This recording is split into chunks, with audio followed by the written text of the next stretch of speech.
Les doy la bienvenida a un episodio más de Supéralo, por favor. Yo soy Eva Latapí, soy psicóloga y me puedes encontrar en Instagram como Eva-Latapí. Hoy voy a estar hablando de las expectativas realistas dentro del duelo amoroso.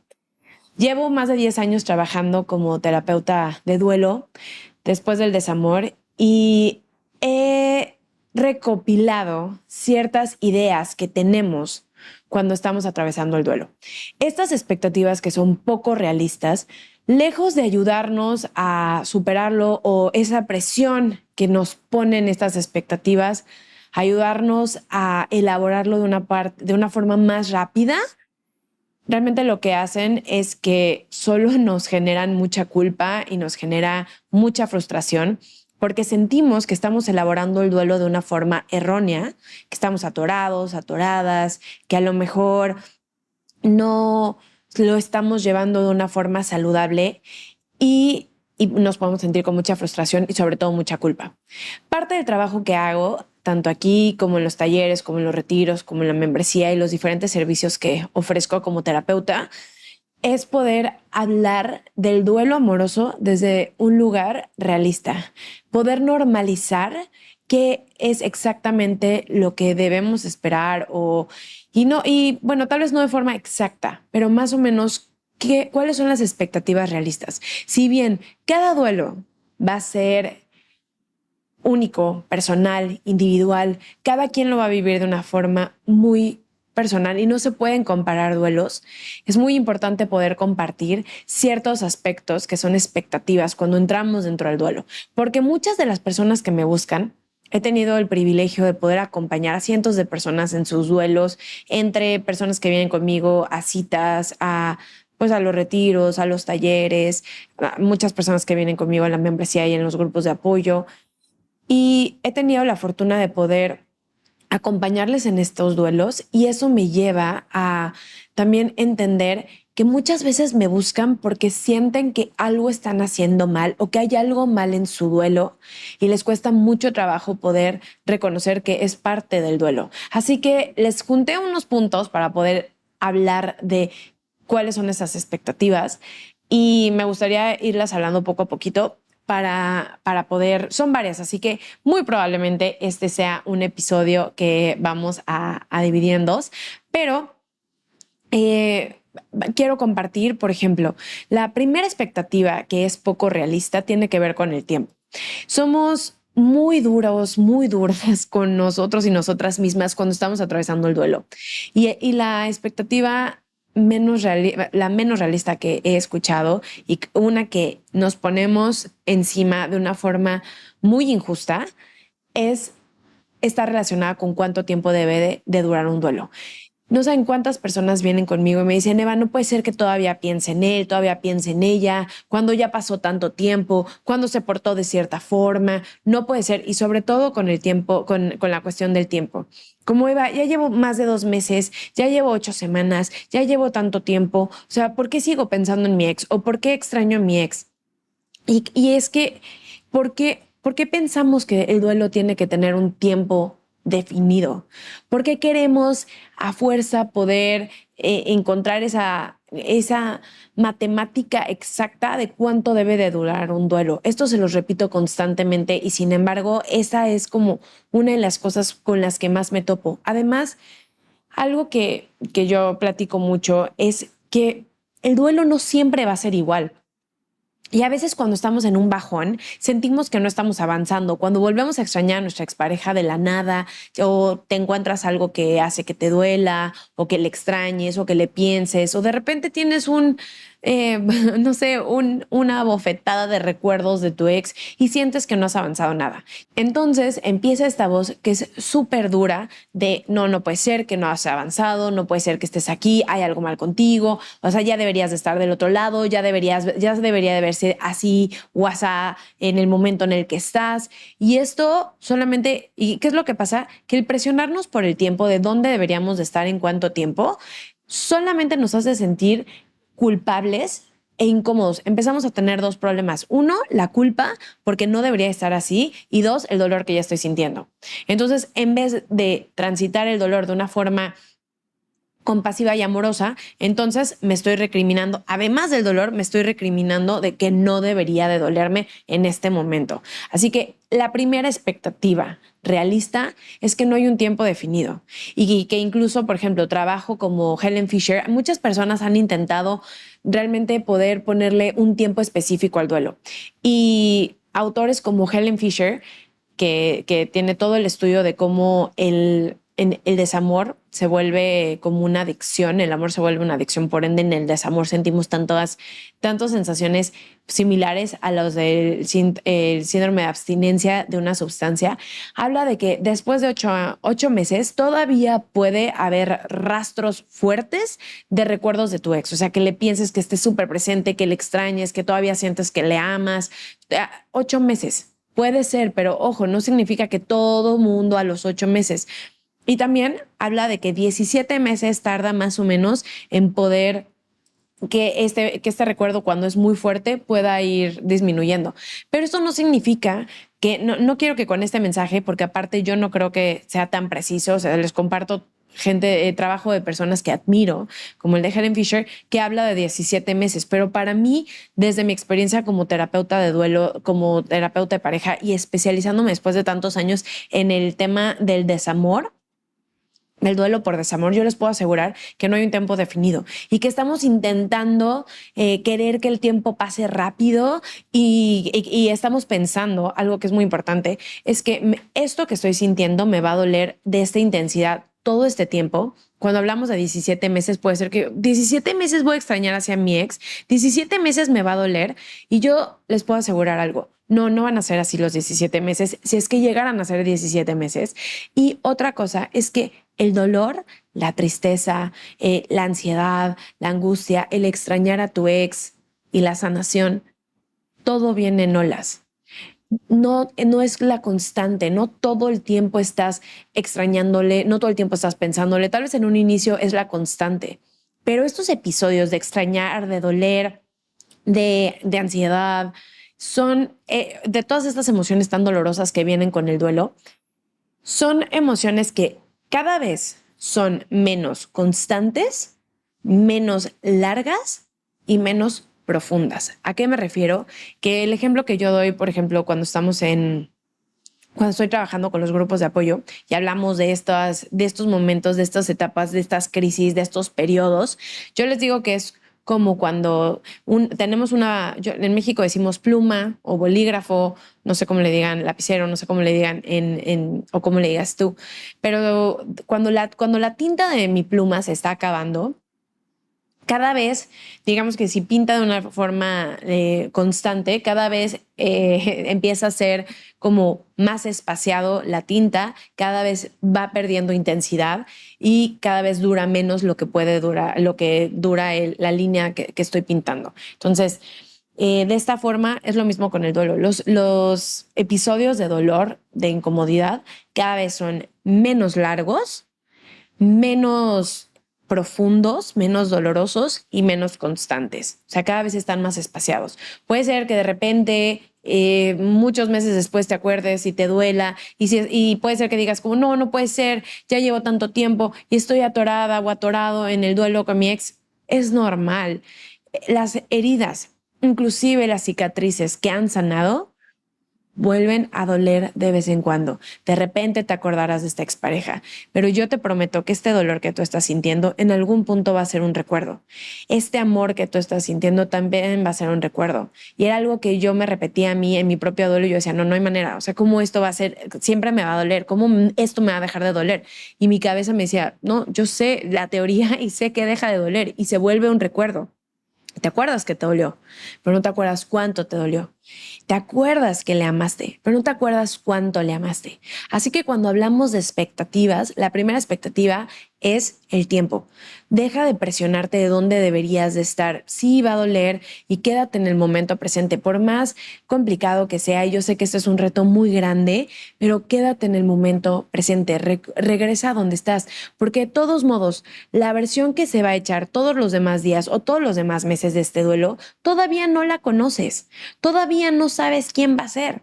Así que no sabes qué herramientas va a tener, a quién habrá conocido, qué libros habrá leído, qué experiencias va a tener para afrontar todo ese día. Entonces, todos esos días, quédate con el día de hoy, quédate con las herramientas que tienes hoy, con lo que está en tu plato en este momento, con lo que estás digiriendo y no te intentes comer los bocados del mañana.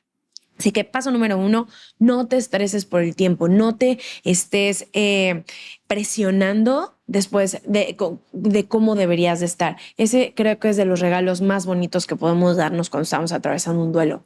El regalo de la paciencia, el regalo de la autocompasión, de reconocer dónde estoy, de sí, hacer las cosas que puedo hacer para no entorpecer mi duelo, que tengo un montón de episodios al respecto, pero no querer hacer la parte del tiempo. El tiempo no lo cura todo, es lo que hacemos con el tiempo, pero tampoco podemos hacer la parte del tiempo. El tiempo hace su parte y tú haces la tuya. Entonces es mejor enfocarnos en tener las herramientas para transitar este dolor. No hay nada que yo pueda decirte que te quite el dolor inmediato, no existe. Como no hay nada que existe que quita el dolor, por ejemplo, físico. Hay cosas que lo anestesian. Pero no hay nada que te quite el dolor per se. Así que paso número 1, expectativa número 1, el tiempo no lo puedes presionar y no deberías de estar en tal lugar. Permítete estar en donde estás. Otra de las expectativas que no son realistas son la expectativa que es que en algún punto, que cuando sane este duelo voy a regresar a ser la persona que era antes del duelo, antes que me doliera. Y esto es muy interesante porque si estamos luchando por regresar a ser la persona que éramos antes del duelo, sería omitir todo lo que estamos aprendiendo, todo lo que estamos creciendo, todo lo que estamos viviendo de este duelo.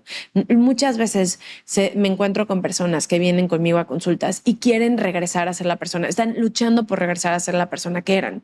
Y por supuesto que hay cosas que podemos regresar a hacer, pero esa versión, como todas nuestras versiones, ya se cerró, ya se terminó. Y ahora tenemos la oportunidad de crear una nueva versión. Y lo que yo les invito a hacer, y como yo lo trabajo tanto personal y laboralmente, así como lo hago de una forma profesional, es después del duelo sentimos que nos rompemos. Toma un momento para reconocer todas las piezas que se rompieron. Esta es una oportunidad muy bonita para poder reflexionar qué partes de mi versión anterior quiero mantener, qué partes ya no quiero y quiero cambiar o sanar y qué partes quiero reinventar. Entonces, si lo vemos como una oportunidad de reinvención, una oportunidad de volver a escribir, de reescribirnos, de crecer, no me voy a estar peleando por querer regresar a ser alguien que ya no puedo ser, porque al final del día, aunque no hubiera duelo, todo el tiempo estamos cambiando, todo el tiempo estamos evolucionando, todo el tiempo estamos creciendo, todo el tiempo estamos viviendo diferentes cosas. Y entonces, una expectativa realista es reconocer que voy a cambiar, que voy a crecer, que tengo la oportunidad de decidir cómo voy a vivir este duelo amoroso, cómo voy a vivir esto que estoy viviendo, esto que estoy atravesando. Así que en vez de presionarme y pelearme por regresar a ser alguien que fui, ¿qué de esa persona te gustaba y admiras de esa versión que fuiste? ¿Qué quieres conservar, cosechar, trabajar? ¿Y qué partes quieres reinventarte? Y honra y celebra esta nueva versión tuya. También uno de las expectativas poco realistas es creer que si yo estoy en contacto con mi ex, no me va a afectar. Porque luego vienen conmigo, ya sea, tengo el taller de Contacto Cero en mi página, hablo mucho de estos temas, de hecho en el grupo de apoyo hablamos un montón del Contacto Cero y muchas veces me dicen, y también en las citas de contención me dicen, a ver, Eva, es que yo no puedo no tener contacto. O sea, yo necesito estar en contacto con mi ex porque me da demasiada ansiedad no estar checando sus redes sociales, no estarle marcando, no estar sabiendo qué hace, qué no hace, qué hizo. Entonces yo no voy a hacer contacto cero, necesito que me des las herramientas para no sentir ansiedad, para que no me duela, para que no esté pensando todo el tiempo en él o en ella. Entonces, estas son expectativas poco realistas. Yo soy fiel creyente del contacto cero. ¿Por qué? Porque me permite desintoxicarme, me permite ver las cosas desde otra perspectiva, me permite ir sanando y me permite soltar. Eso es lo que yo conozco como terapeuta y como especialista que sirve para poder soltar y sanar. No digo que es la verdad absoluta y que estoy segura que la excepción hace la regla, pero yo no la conozco. Hoy por hoy, después de todos los casos con los que yo he trabajado, no conozco a alguien que se ha mantenido en contacto con su expareja. Obviamente, como paréntesis, hay casos en los que el contacto es inevitable. Cuando compartimos tenemos hijas o hijos, cuando por cuestiones de la vida no podemos dejar de vivir en la misma casa, que eso me ha pasado mucho. He trabajado mucho ese tipo de casos. Trabajamos en el mismo lugar y no nos podemos cambiar. No sé, diferentes cosas que tenemos un negocio. Juntos o juntas, ciertas cosas que vas a mantener el contacto, pero el intentar tener, el estar checando qué hace, qué no hace, qué dijo, a qué se dedica, o sea, qué está haciendo de su vida, con quién está saliendo, esas son cosas que yo no te recomiendo. ¿Por qué? Porque te estancan, te mantienes, para mí es como esta analogía, te mantienes leyendo y leyendo y leyendo y leyendo la misma hoja, escribiendo nuevas cosas, porque te enteras de nuevas cosas de tu ex, que si dijo que no hizo, que porque el otro día me escribían, Eva, ¿puedes hacer un episodio de qué hacer cuando tu ex habla mal de ti y te enteras de todo esto y te duele? Lo ideal es que tú no tengas idea de qué dice o qué no dice tu ex. Yo sé que esto es completamente utópico y poder pensar como que, ay, sí, que me deje de afectar. Es que te va a afectar lo que dice tu ex. O sea, yo no te puedo dar las herramientas de que se te resbale. Obviamente es una persona con la que tienes un vínculo emocional que está presente. Es una persona que te importa lo que piensa, que te importa lo que dice. No es una persona que te da igual. Si una persona que tal vez no es tan importante nos duele que hable mal de nosotras o de nosotros, ahora una expareja, lo ideal es que tú puedas blindar de lo que te enteras que dice tu ex, de lo que hace tu ex. En ese caso, obviamente con hijas e hijos es muy complicado, es muy diferente, es complejo y tengo muchos episodios al respecto. Sin embargo, cuando no, o sea, y me refiero a que cuando están envenenando a los hijos o a las hijas es obviamente otro tema. Sin embargo, cuando es con otras personas, entonces, lo ideal es que no te enteres. Entonces, una expectativa que es poco realista es pensar que voy a seguir teniendo contacto con mi ex, que voy a seguir checando qué hace, qué no hace, escribiéndole, contestándole y no voy a tener un bajón o no me va a dar ansiedad o no me voy a quedar pensando en mi ex todo el tiempo. Para mí, esa es una expectativa que no es realista, porque se vale que decidas, a veces me dicen, Eva, no voy a hacer el contacto cero, no me importa, no voy a hacer el contacto cero, y lo respeto, y lo respeto. Sin embargo, algo que yo les digo es que no hay decisiones correctas o incorrectas. Hay decisiones que están alineadas hacia lo que deseo o que no están alineadas hacia lo que deseo. Por ejemplo, y va a haber consecuencias. Si yo quiero terminar un libro que estoy escribiendo, yo sé que me tengo que sentar a escribir, yo lo sé. Sin embargo, si yo no me siento a escribir, y no es correcto o incorrecto, no voy a avanzar en el libro. Entonces, si yo anhelo terminar el libro que estoy escribiendo, me tengo que sentar a escribir. No es correcto o incorrecto. Si no me siento, no voy a poder avanzar en el libro. No está alineado hacia el anhelo. Entonces, cuando tú tomas decisiones, pregúntate y reflexiona, ¿esto está anhelado? ¿Esto está alineado hacia lo que anhelo o no está alineado hacia lo que anhelo? Y toma tu decisión de una forma consciente. Porque a veces caemos en el no, esto no es correcto, es que la moralidad, y sí, claro, definitivamente hay que tenerlo presente. Sin embargo, muchas veces, por querer hacer lo correcto o lo incorrecto, no nos damos cuenta que a veces eso no funciona para tomar las decisiones. Y sin embargo, es como, a ver, ¿esto está alineado hacia lo que quieres o no? Porque entonces podemos sentir mucha culpa. No, es que no. Y aparte ya tengo dos problemas, porque no solamente no escribí el libro, sino aparte tengo culpa y no puede ser. Entonces a ver, voy a tomar decisiones desde un lugar consciente. Si yo me siento a escribir, voy a tener el libro. Si no, no voy a tener el libro. Si yo sigo en contacto con mi ex, voy a seguir pensando en mi ex, me va a costar trabajo tener una perspectiva más amplia de las cosas, me va a costar trabajo desintoxicarme de mi ex. Si dejo de tener contacto, me va a ser incómodo, obviamente, pero me va a permitir ir soltando de una forma más óptima a mi expareja. Entonces, esa es otra expectativa. El creer de qué manera puedo seguir en contacto con mi ex de esta forma y y no sentir ansiedad y que no me duela y que no le piense. O, por ejemplo, que mi ex tenga, yo enterarme que mi ex ya está con alguien más. Eva, ¿cómo puedo hacer para que, o sea, yo sé que mi ex está con alguien más porque somos amigas o somos amigos y quiero que me deje de doler? No, pues esas cosas duelen, claro que te va a doler.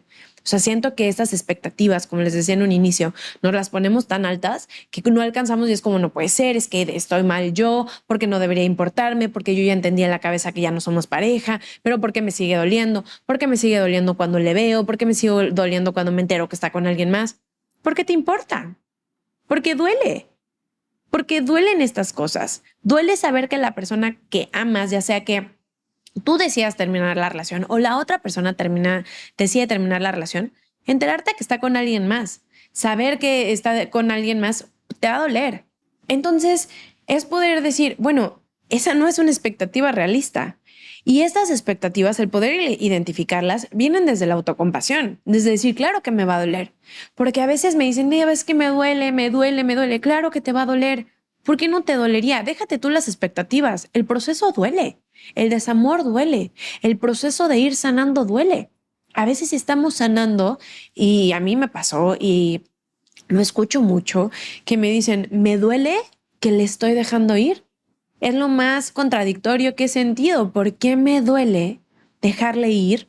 ¿Por qué me duele que voy sanando si esto es lo que yo quería?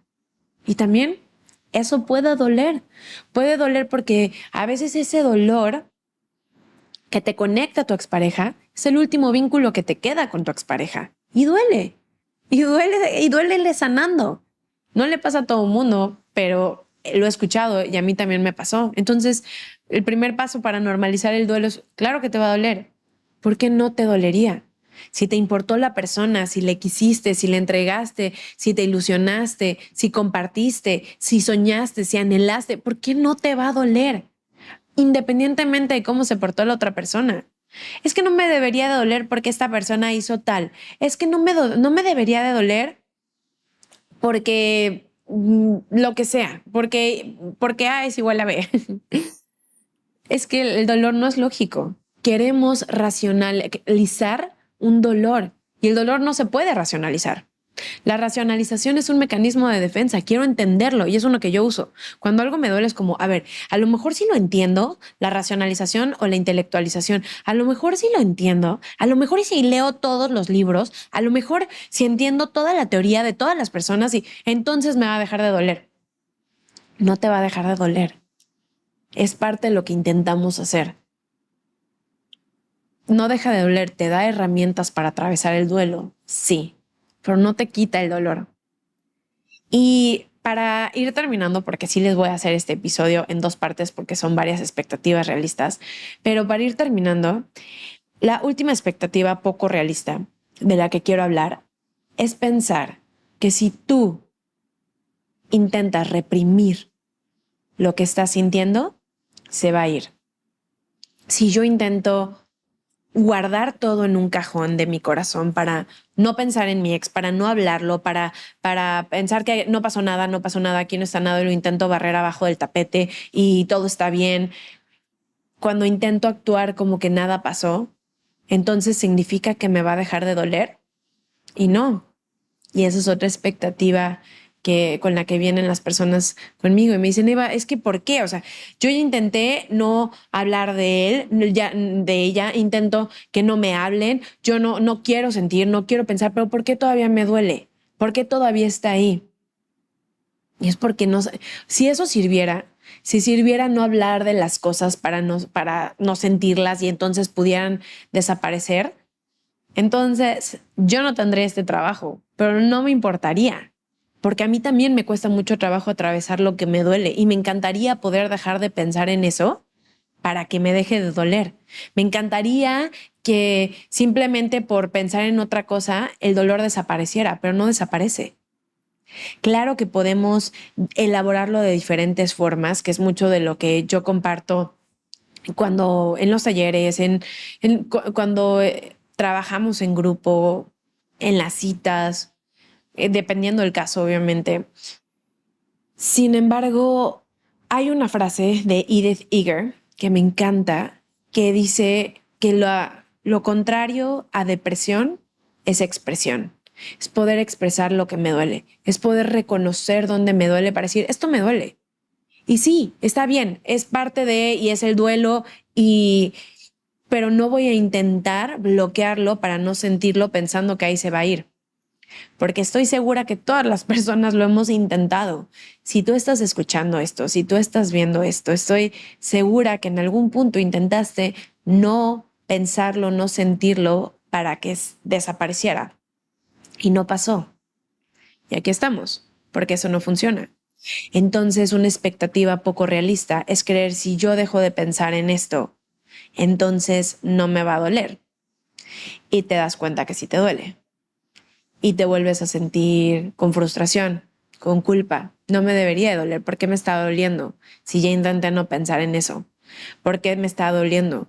Si yo, si ya lo intenté, ya intenté distraerme con otras cosas. Y no deja de doler, porque eso no funciona. Porque para poder sanar el dolor hay que atravesarlo.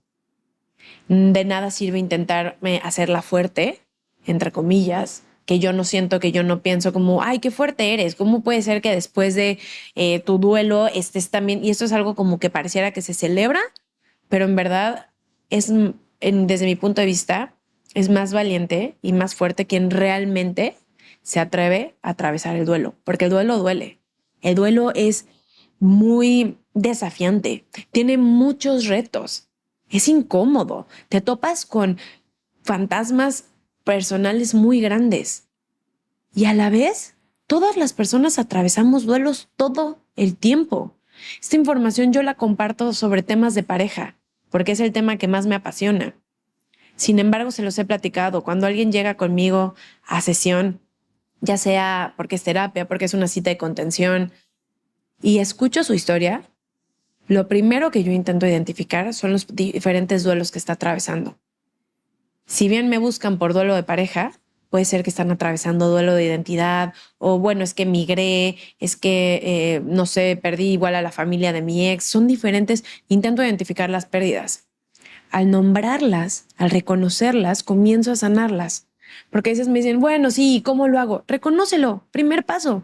Reconoce de dónde te duele, qué es lo que te duele, que esto haya terminado. Y el duelo, como les he platicado, y me encanta, pero si no lo has escuchado, el duelo, como lo explicaba Ramdas, es el darte cuenta de la pérdida de un sueño, eso que te hubiera gustado vivir y no lo viviste, eso que te hubiera gustado atravesar con esa persona y no la atravesaste. Hace unas semanas me buscaba un empresario para una cita de contención muy importante, muy exitoso, con una familia muy bonita, él consciente de esta familia tan bonita, y a la vez se enamoró de alguien más. Y él me decía, Eva, y decidió terminar esta relación. Me decía, y desde un amor muy grande, ese fue un gran aprendizaje. Desde un amor muy grande fue, voy a soltar a esta persona porque escojo a mi familia y no le puedo dar lo que quiere y a la vez no le puedo hacer esto a mi familia y no me puedo hacer esto a mí. Pero ¿por qué me duele tanto? Me decía, si lo estoy haciendo desde un buen lugar, estoy haciendo lo correcto. ¿Por qué me duele? ¿Por qué me duele si estoy haciendo todo y estoy haciendo ejercicio y estoy haciendo aquí y estoy haciendo allá y estoy haciendo todo como debe ser? ¿Por qué me duele? Y yo le decía, ¿por qué no te dolería? Te enamoraste, significó mucho para ti, tuviste ilusiones con esta relación, aunque hayas escogido tu matrimonio, ¿por qué no te va a doler? Y esto es parte de los duelos silenciosos que me encantaría hacerles un episodio solo de eso. Esas cosas que, entre comillas, no deberían de dolerme, pero me están doliendo. ¿Por qué me duele? Y mi pregunta es, ¿y por qué no te dolería? ¿Por qué no? ¿Porque es lo correcto? ¿Porque es lo proporcional? ¿O en otro caso, porque esa persona se portó mal contigo? ¿Por qué no habría de dolerte? Hay que tener expectativas realistas. ¿Por qué? Porque el duelo ya es complicado. El duelo es doloroso. Extrañas, duele, da miedo, da ansiedad, es incierto. No te lo hagas más complicado con las expectativas que no son alcanzables, porque es intentar correr un maratón con la pierna rota. No te pongas esas expectativas. ¿Por qué?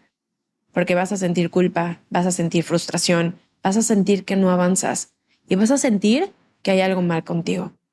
Y probablemente estas expectativas te resuenan, estas expectativas poco realistas, te las has puesto, te has frustrado y te ha dolido. El duelo ya es complicado y tendemos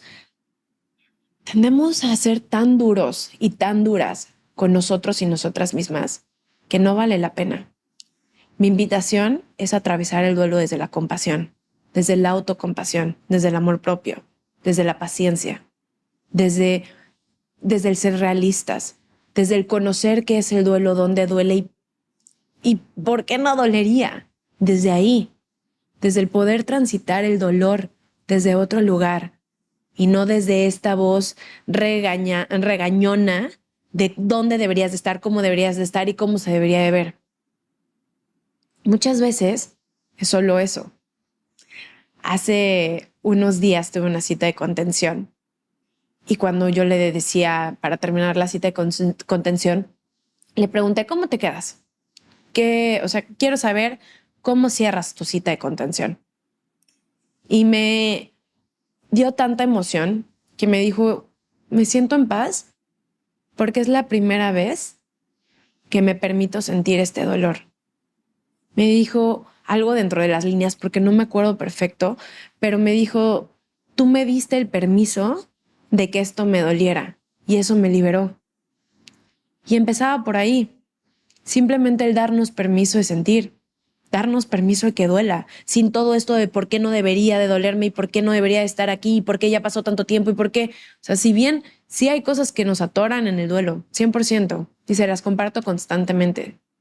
Y sin embargo, aún así tú lleves el duelo perfecto, súper bien elaborado, aún así te va a doler, porque eso es el duelo. Muchísimas gracias por quedarte hasta el final de este episodio. La próxima semana les estaré compartiendo más expectativas realistas y poco realistas del duelo. Gracias de verdad por todos sus comentarios y todas sus porras y todo su cariño y todo lo que me escriben para apoyar el podcast. De verdad que cuando les leo me emociona un montón y me emociona poder estar aquí para compartir con ustedes más información, sabiendo que les acompaña y les sirve en este proceso que sé que es tan doloroso. Gracias de verdad por todo este cariño. Me siento muy honrada. Se los digo todas las semanas porque no dejo de agradecerles y no dejo de terminar de explicar cómo llega a mi corazón sus palabras. De verdad, gracias por tomarse el tiempo para mandármelas, para escribirme y para apoyar este proyecto. Gracias de verdad. Y recuerda que si me quieres encontrar, me puedes buscar en Instagram como Eva-Latapí, en TikTok como Eva-Latapí. El podcast tiene su propio Instagram, que supéralo por favor, todo pegado. Y si todo sale bien, nos vemos y nos escuchamos la próxima semana en un episodio más de Supéralo por favor.